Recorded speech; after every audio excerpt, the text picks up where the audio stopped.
uchaguzi ya chama iko Jumamosi, si ndio? Na tunataka watu 500,000 wajitokeze kupiga kura ya uchaguzi wa chama. Kila polling station tunachagua watu 20. Hawa watu 20 ndio watasimamia maneno ya uchaguzi mwaka ujao.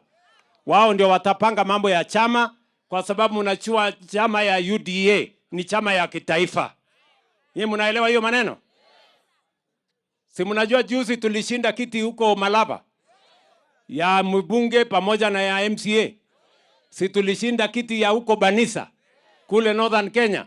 Kwanza hiyo ya Banisa tulipata 90%.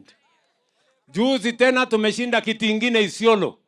Isiolo South, mbunge ya Isiolo South alichaguliwa mwezi moja ilipita.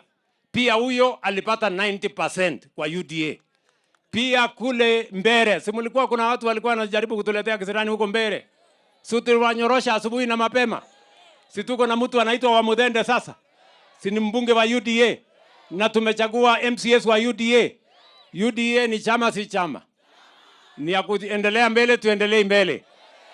Nyinyi mmejipanga hapo kwa UDA.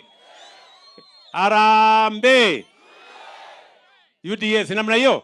Harambee. Harambee. Harambee. Mnajua uchaguzi ni tarehe ngapi? Petu tingiro. Jumamosi. Na nyinyi ndio mtaamua. Kila mtu asimame pale ajipange.